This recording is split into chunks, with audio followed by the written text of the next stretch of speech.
It's me, Sola, and welcome to my live stream. Yeah, today we want to discuss on one important topic.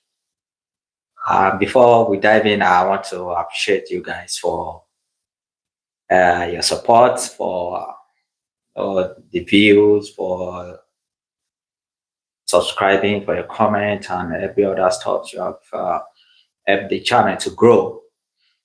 Thank you for the monetization and everything. I really appreciate that. And today we want to discuss 10 things you need to know before moving to Qatar. It's very, very important. And it's not only in Qatar, any country you are planning to go, you need to know some important stuff about the country you are going to. So we want to discuss about the 10 important things you need to know before moving to Qatar. So if you are joining me for the first time, you're welcome. I'm Sola Amos, Shola Amos, but people call me Sola. In Qatar, they call me Sola. Okay, so let's dive in. So if you are yet to subscribe, kindly hit the button and subscribe to my channel. Right.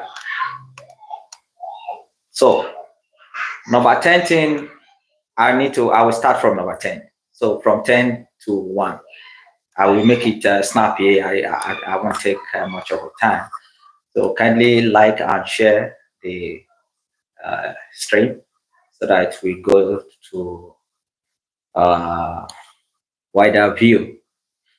Yeah, thank you for joining. You can as well indicate in the comment section where you are joining from. So from there, it's a conversation. You can ask questions and I'll provide answer for you about Qatar stuff. Just keep like the video and let's dive in.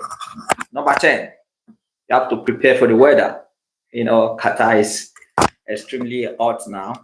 Between May and September is quite hot. Like now is a little bit hot. May, June, July, especially July and August, very, very, very hot. So moving into Qatar, you have to take note of that. You prepare for the hot weather. It ranges from, let's say, 45 degrees centigrade to around 40. The peak is around 50, 45, between 45 and 49, 50. So you have to prepare yourself. If you are coming around May to September, it's very, very hot. But October, November, December, down to April, you enjoy yourself very free. But between June, July, the humidity is very high.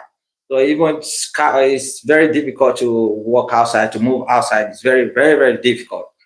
But because of the humidity, but people still go out to do a little exercise. Okay, but you have to make preparation for that. You get a lightweight cloth and get ready for air conditioning. Everywhere is full AC. In the mall, there is AC in the mall, in your office, in the car, in the house. So there's provision for that. Anyway, so don't be scared about the hot weather. Just have it in mind when you are coming between May and September. It's quite hot. So thank you for joining.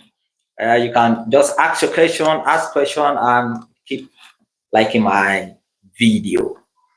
Yeah. If you just let me see your response from the comment section. Okay. Thank you. So let's continue to number 9. Number 9, you have to get familiar with applications. Like if you want to move around, there are some applications. We call one ETRAS. If you are coming in as RP resident permit, you get your resident permit. you need this application. We have Etras, we have Metrash. Metrash, that's you can do basically everything you want to do on Metrash. You can register so many things. You can apply for your family visa, you can renew your QID and other stuff. So you have to get yourself familiar with the application also. Also, if you want to move around, you have for transportation. I will still get there. Also, you need to get your what's it called application for Uber, Taxi F, Badago. I think there is Ride. So from there you can navigate yourself to anywhere you are going. There's Metro as well. So, but the metro station is not everywhere. So you have to get yourself either you get car bus also, but the bus is everywhere. Bus stations are located in different location also. So if you cannot get to the bus station, you still need to get maybe Uber or Taxi, maybe to your closest what's it called bus station. So that one is also is very important. So when coming to Qatar, number 10, you prepare for the weather, the hot weather. During the normal weather is there, so it's very cool, nice weather. But between May and September, it's very hot. But we are here and we enjoy we're enjoying ourselves. So no shaking, right? So number 9, as I said, you get familiar with the application. Thank you for joining. Thank you for joining. Yeah, kindly like and comment. I want to see a comment there. Okay. Yeah, number 8. Number 8 is medical. You undergo medical test when you are coming to Qatar as a visitor. I will still get there. We have different kind of visa that you need to obtain. So you need to undergo medical test even as a visitor. Also, you have to undergo when you come in as a visitor. There's some medical tests you need to do. Which hi Elizabeth, thank you for joining. Yeah, with government government clinic. So I think it's 100 riyal. You have to get a medical test as an RP. If you are coming as a work, you have a work visa. You are coming as a resident, so you need to undergo medical test. So maybe before you come, you need to get some checking. You check yourself if you are medically fit. Some maybe I think all these hepatitis, tuberculosis, and other stuffs might be rejected. Even if you are given a visa, if you have a critical health issue, the person can be rejected. Yeah. So if you have visa, that doesn't mean you cannot be rejected. So if you have to take that, that's very, very important also. Okay. So number 7 is get your document ready. You bring your document, you arrange your document, and make sure all your document is attested. If you are coming as with a work visa, you attest all your document.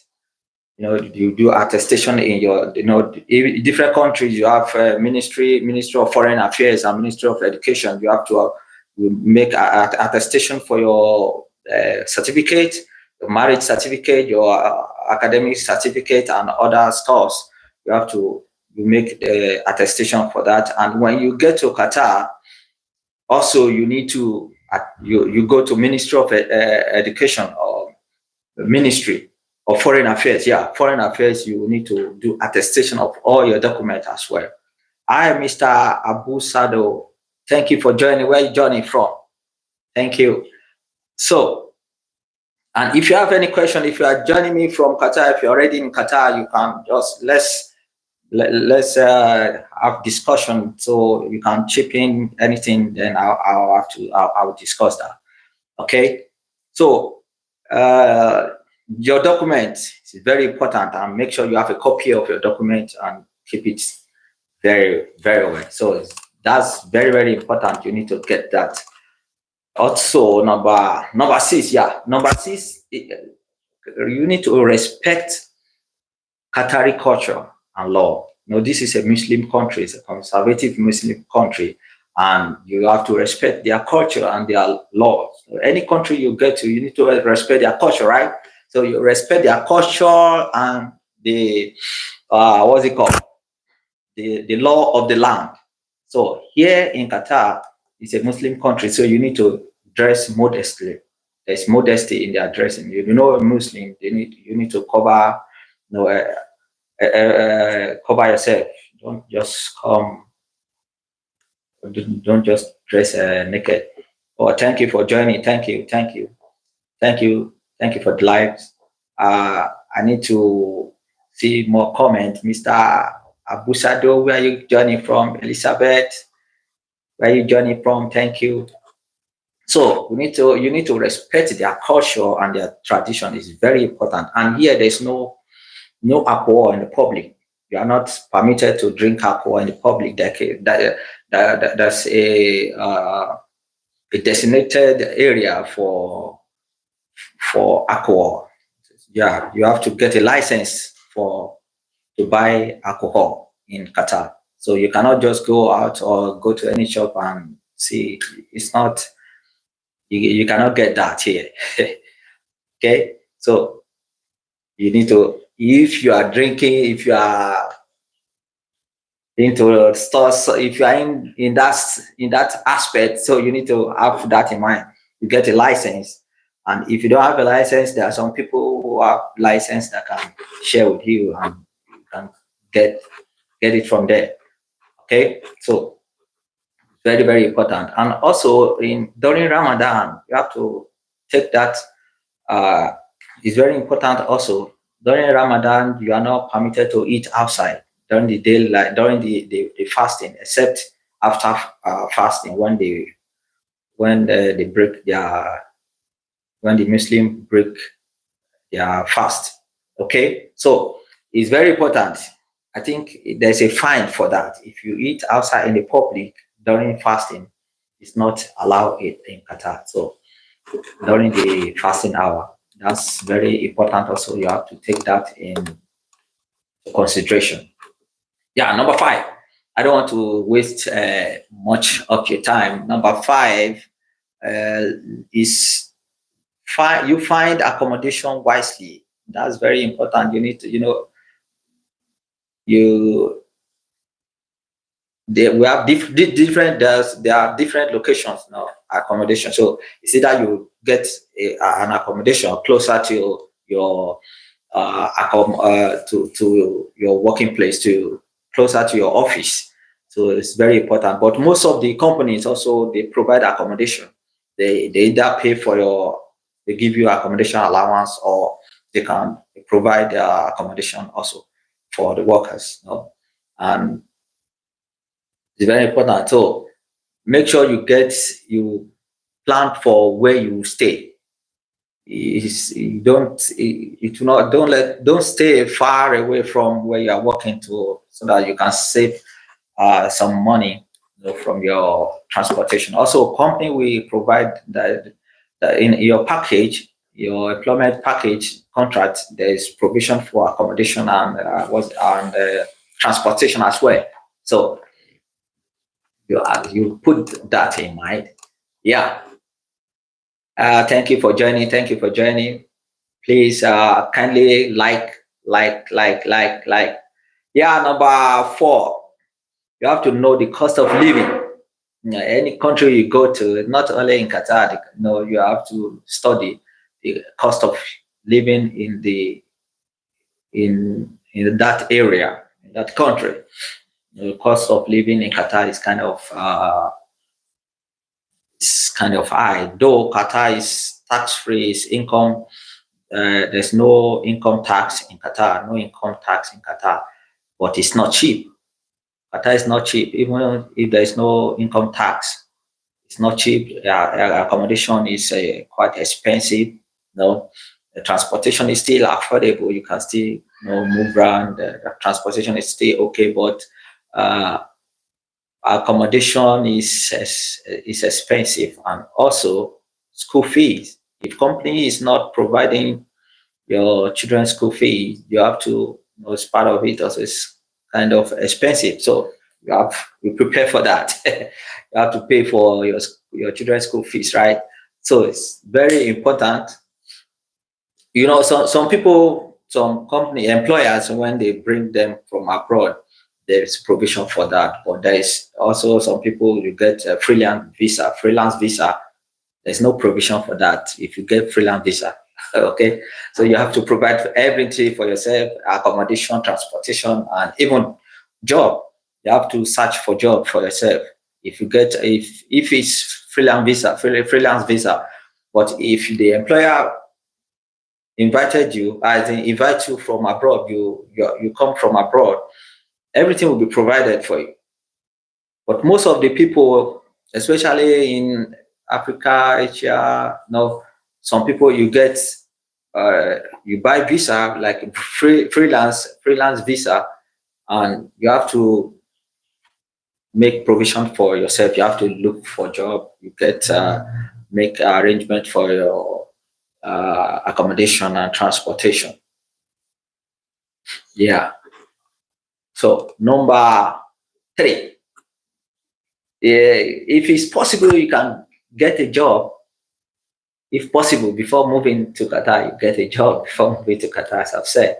Now, if you're coming, you as a freelancer, at times it can take a while before you get a job, nice job, that your desired job.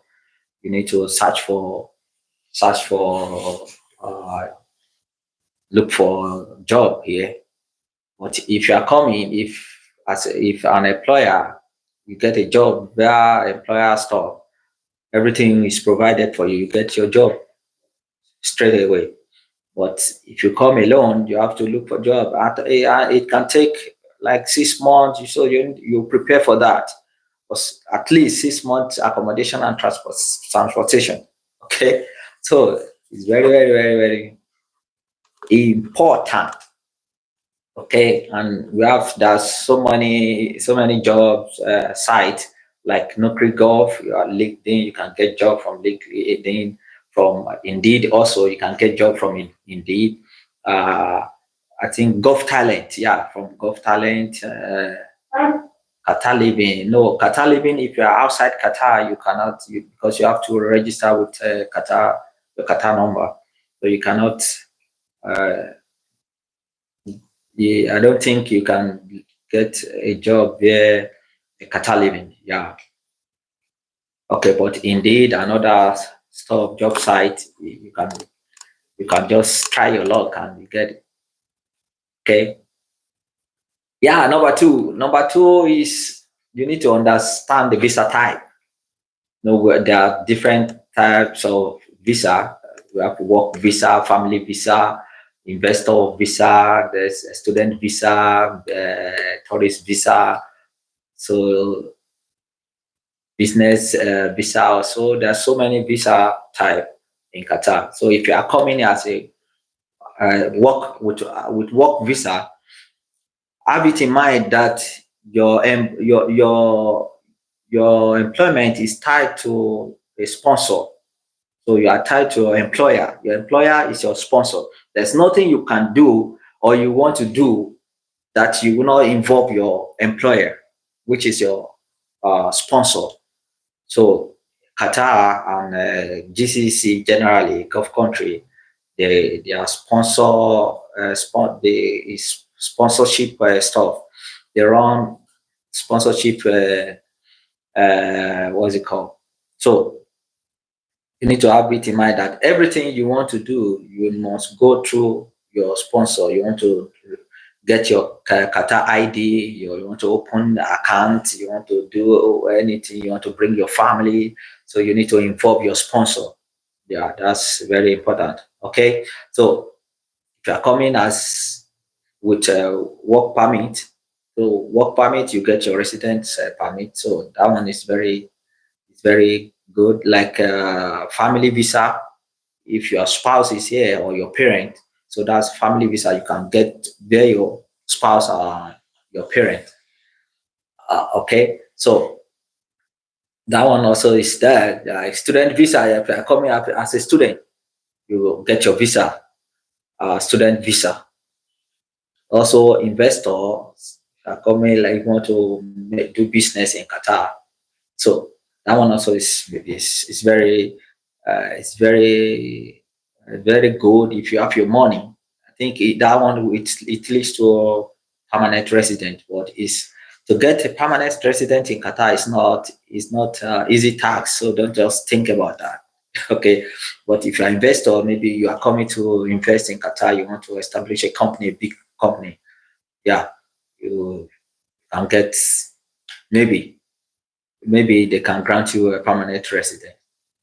But most of the expatriate here, we are residents. Okay. Also, in job sites. Okay, before I move to the first one, the job site. No, the different jobs in Qatar. We have construction. Most of the people here they are into construction, hospitality, education, another stuff. IT also. So okay. So let's move on to number one. Number one, who can guess that? Number one, Qatar is one of the most safest country in the world. No, Qatar is very safe. It's very safe. Qatar is one of the safest country in the world. There's low crime rate, every security present, everywhere you see CCTV. There was a time I left my wallet in the metro. So when the time I realized, I went back to the security. Then I informed them this is what happened. I left my wallet. They said, "Okay, what do you have there? You have your QID there. You have and what other document you have?" So I explained to them I have QID, I have some cash there as well. So they contacted uh, the other metro station. So the other metro station, they just okay, wait, there's one wallet. Just give me they ask for my detail, my QID, my name, blah blah blah. So and within 10 minutes, I got it back. So it's very safe here. You can close your eyes and you know Qatar is very safe, very safe. And it's very good for family. You can walk anytime in the night. Nothing, you will not be scared of any harm or any attack. You can anytime you can walk anytime in the night, except you can be in the, police can intercept you, can ask you question. If your paper is complete, you have your QID. Just show them your QID. Even if you forget your QID, if you have your phone, your QID is in your mattress, so you just show them. So nothing. Very safe here in Qatar. So that is it. And thank you for joining. Thank you for as many that have stayed from the beginning to the end. I don't want to take much of your time. After the live video, it will be uploaded. Automatically, it will be uploaded, and you can just go there. And if you are seeing this video after the live, after the streaming, just give your comment. If you are in Qatar, give your comment about your what you know about Qatar. Just give your comment, and people I will respond, and other people will respond as well to any suggestion you make. So if there's any correction or any suggestion, just let us know about it. Then we'll let people know. Thank you, Elizabeth, for staying this far. I hope I've not wasted your time. And also, Mr. Abusado, thank you. Okay, thank you, guys. If you come across this video, subscribe to my channel. Yeah. So That is so. That's it. That is. So, will you consider moving to Qatar? If you consider moving to Qatar, just go through the 10 important things you have to put into consideration and drop your comment in the comment section. Let me know your opinion about what we have just discussed. And if you find this helpful, you can like, share your comment with us. And if you're planning to relocate, just share your comment and share your thought about this live stream. And don't forget to follow for more updates about Qatar, not only Qatar, but about the world. Thank you guys. Okay, then let's meet in my next video. Next week, Sunday, I will be online. So every Sunday, I'll be coming online to give you tips of what's happening, what's going on. Okay, be good, be safe, be peaceful, show kindness to people. I love you guys. Thank you. Yeah, bye.